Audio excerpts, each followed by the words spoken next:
नमस्कार शेतकरी बंधूंनो, मी ज्ञानेश्वर चिकणे। आज आहे 9 ऑगस्ट 2025। तर आज सकाळपासूनच पाऊस सुरू, त्यामध्ये परभणी जिल्हा, जालना जिल्हा, नांदेडचा उत्तरेकडचा भाग, हिंगोली जिल्हा या जिल्ह्यामध्ये आणि बुलढाणा जिल्ह्यामध्ये सुद्धा सकाळपासून पाऊस सुरू झालेला आहे।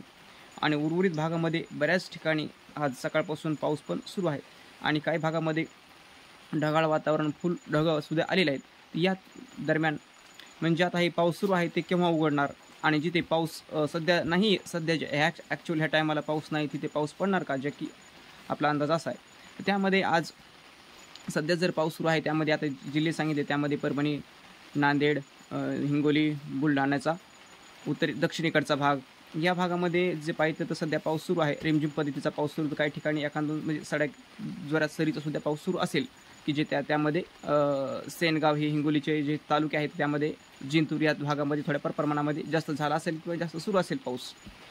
इथलचा पाऊस हा दुपारच्या नंतर पाऊस इथं कमी होणार आहे ह्या भागामध्ये, पण सर्वपूर्ण सूर्यदर्शन होणार नाही। जरी पाऊस कमी झाला तर त्यामध्ये आभाळ भरभरूच येणार आहे ह्या भागामध्ये, म्हणजे परभणी, नांदेड, हिंगोली, जालना, छत्रपती संभाजीनगर या भागामध्ये, तसेच बुलढाण्याचा दक्षिणेकडच्या भागामध्ये आणि त्याचबरोबर यवतमाळचा काही भाग यवतमाळ जिल्ह्याचा, या भागामध्ये आभाळ भरभरूच येणार आहे। जरी ऊन सावलीचा खेळ राहणार आहे यामध्ये दुपारच्या नंतर पण। आणि एकंदर पाहिजे तर पश्चिम महाराष्ट्रामध्ये अहिल्यानगर व पुणे विभागामध्ये पुणे जिल्हा, सांगली, सातारा, कोल्हापूर या जिल्ह्यामध्ये सुद्धा सडाके पावसाचे राहणार आहे। सुरूच 15-20 मिनिटाचा, अर्धा तासाचा पाऊस असा सुरूच राहणार आहे। काही ठिकाणी जोरदार स्वरूपाचे सुद्धा पाऊस पडतील। त्याचबरोबर कोकणामध्ये सुद्धा आज बऱ्याच ठिकाणी पाऊस पडणार आहे। कोकणामध्ये सर्वदूर पाऊस कोकणामध्ये होणार आहे, त्यामध्ये सरी कोकणाच्या सुरूच राहणार आहे कोकणामध्ये। आता रत्नागिरी, सिंधुदुर्ग, रायगड या जिल्ह्यामध्ये आणि सांगली, सातारा, कोल्हापूर या जिल्ह्यामध्ये मात्र जोरदार स्वरूपाच्या सुद्धा पावसाची शक्यता आहे। संध्याकाळपर्यंत म्हणजे 12-1 वाजेपर्यंत या भागामध्ये जोरदार पावसाची पण शक्यता आहे। 1-2 घंटा जोरदार सुद्धा पाऊस होऊ शकतो। तर आता लातूर, धाराशिव हा भाग राहील आपला। लातूर, धाराशिव या भागामध्ये धाराशिव आणि बीड, तर लातूर, धाराशिव, बीड ह्या जिल्ह्यामध्ये सुद्धा पावसाच्या सरी पाऊस सुरू राहणार आहे। काही ठिकाणी मेघगर्जनेसह पाऊस पडणार आहे उद्या सकाळपर्यंत या जिल्ह्यामध्ये। तर आता विदर्भामध्ये जर पाहिलं तर विदर्भामध्ये नागपूर, भंडारा, गोंदिया, चंद्रपूर या पूर्व विदर्भामध्ये मात्र जोरदार पावसाची पण शक्यता आहे आज आणि उद्या पूर्व विदर्भामध्ये।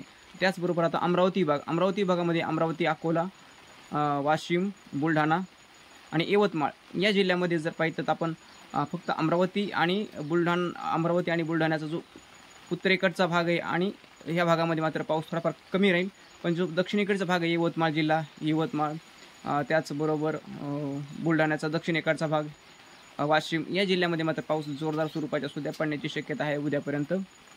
आता नाशिक विभागामध्ये जर पाहिलं आपण तर नाशिक, धुळे, जळगाव या जिल्ह्यामध्ये मात्र पावसाचे प्रमाण कमीच राहणार आहे। त्यामध्ये तिथे उन्हाचा पण प्रमाण जास्त राहणार आहे। त्यामध्ये ह्या इतर जिल्ह्याच्या मानाने एवढे जे पूर्ण भाग सांगितला आहे याच्यातून जर पाहिलं आपण तर त्या भागामध्ये उन्हाचा कडाका जास्त असणार व तापमानामधून काही ठिकाणी 15-20 मिनिटाचा जोरदार सुद्धा पाऊस पडणार आहे।